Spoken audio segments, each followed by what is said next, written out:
with the basketball. Coach, go ahead. Go ahead. Managing the game, what, in high So school? when you manage the game in high school, you play 4 quarters, 4 8-minute quarters. When you start the game, the first thing you want to do when you come out as a point guard is swing the ball around the perimeter.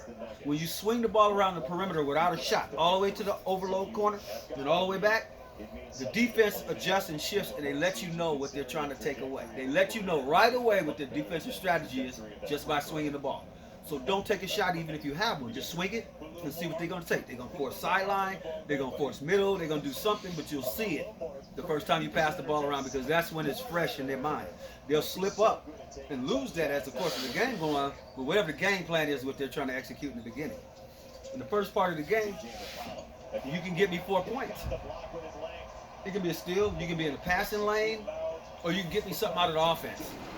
Primarily. That's 2 points. That's Woo! it. 2 rebounds. You can give me one Man, you steal. got it like what, 20 degrees up in here? Give me one steal. Yeah, that's cold. It's been here. What's up, baby? When you get to the We second quarter, recording. Oh, Sorry, so good. when you get to the second quarter, you know fouls have been adding up for the half. So you got bonus and double bonus. Bonus meaning 1 and 1. Double bonus means shoot 2.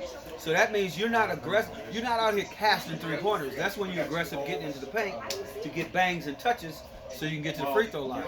I expect you to get to the free throw line twice in the second quarter, and I expect you to get there twice in the fourth quarter because that's the same thing. So the reality is, in the second quarter, you're being more aggressive with the ball, getting paint touches, whether you're kicking or shooting because you're getting to the free throw line. And I expect you to get something in the passing lane, a steal. I expect you to get something out of the offense, and I expect you to get to the free throw line once or twice. That can produce 5, 6, 7, 8 points. Second quarter. Third quarter, teams are going to make adjustments. They figure out what you're doing. They're going to go in the locker room. They're going to figure out how to stop and what to do. What you have to do is come in and be the quick one to identify what's going on and how to advance your team. Okay?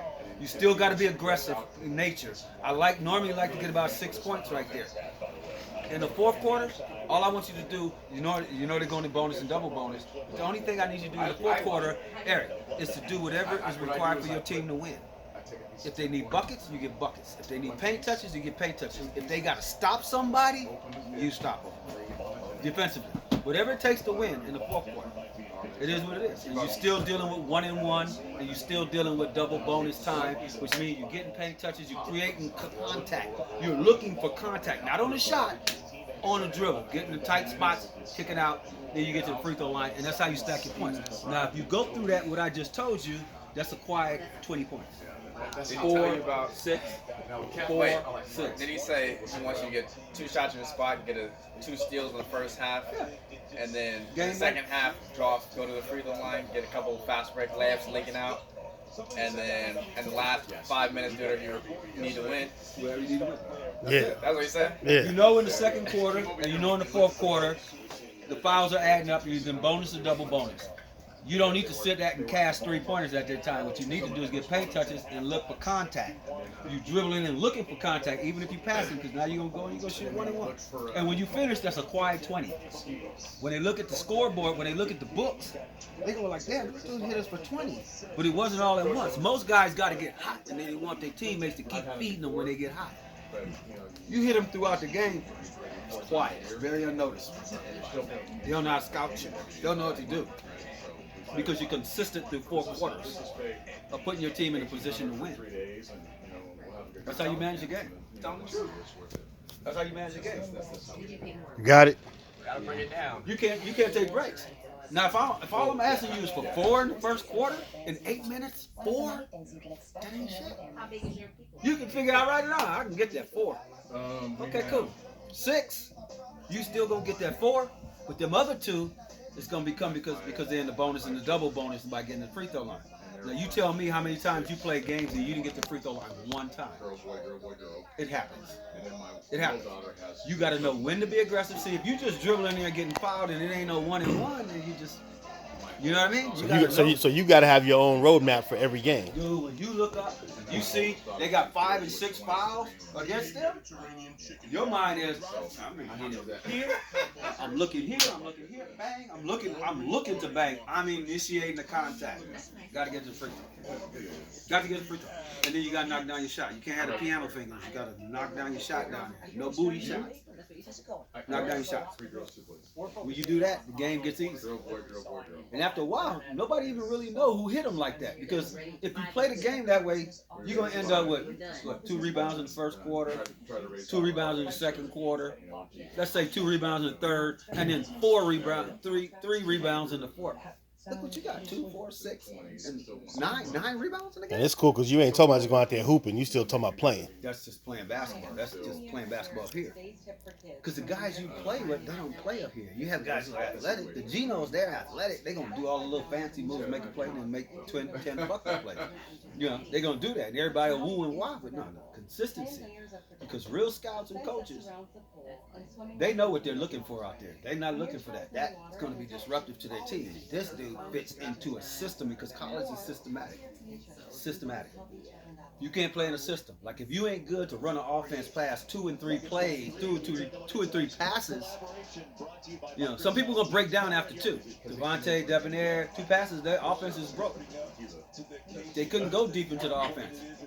You know what I do. I don't ask you guys to steal balls in the backcourt. What I ask you to do is to make, I'm not even asking you to turn your man 3 times in the backcourt. What I'm asking you to do is to make him burn 4 seconds in the backcourt. Whatever that takes. Make him burn 4 seconds in the backcourt so that when he crosses into the front court, they're playing with a shorter clock. Then when he get into the offense, he's not getting to the offense 1 and 2 seconds into it. Now he's getting into it 6 and 7 seconds into it when he make that first pass. Now after a couple of passes, their clock's running out and they're going to shoot a quick shot. See what I'm saying? And all you got to do is defend. All you got to do is sit up and defend. Push it right back down their throat.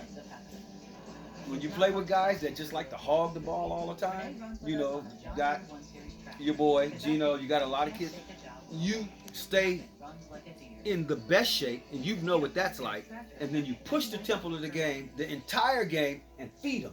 Let them shoot. Don't trip. Let them shoot till they get tired. 7 minutes, they done. 1 quarter, they suck and win.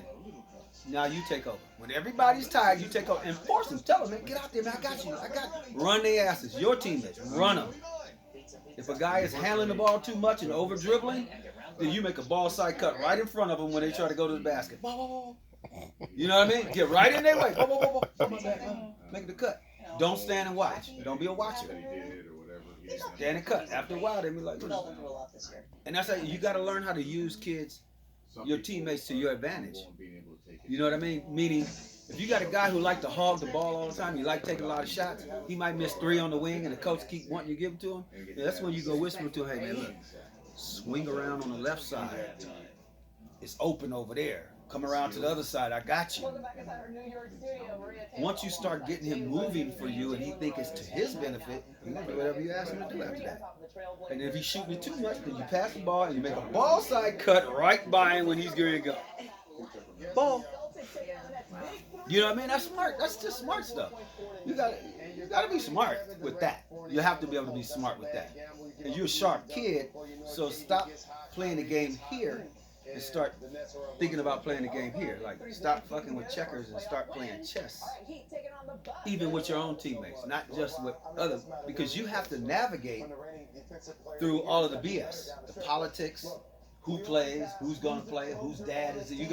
You have to go through all of that to position yourself to be looked at to potentially play in college. And if you don't know how to navigate that, it ends there. It ends right there. You know what I mean?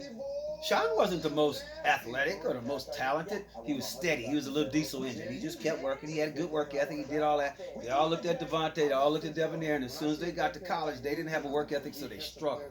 And then Sean flourished. Now Sean's going to go make pro money. And those guys are just trying to hang on and graduate. But yeah, Debonair transferred to somewhere. Nowhere. Boise State still not starting. Still not starting. Wow. You know, don't work the way he should be working. But you know what? It's water under the bridge now for me. You know what I mean? Like, I can lead you to the water. I can get you. You know, I had 3 kids under my roof, all in the Pac-12. That don't happen. That's not even. You can go in the West Coast Elite program and go all these programs. They not putting 3 kids in the Pac-12. I had 3 on a 7-man roster under my roof. Period. Non-sponsored. None of that. And it wasn't that they were good enough. That's why they got recruited there. Now, their ability to stick had everything to do with who they were when they left. See, when you with me, you have no choice. You wake up in my house, you working out. You already know. You came in, what, 250, 260? What's your weight now? Huh? 190. You told us you lost a little weight. You lied. He lost a lot of weight. Yeah. Yeah, Block was a fat ass. He had Goodyear written on the back of his. He was a fat ass. Oh man. But he lost that weight. You know. Hey, can you do that, man? Can you start thinking like that way, man? Hey, can you start thinking about the game that Johnny, way? how you doing, man? Oh man,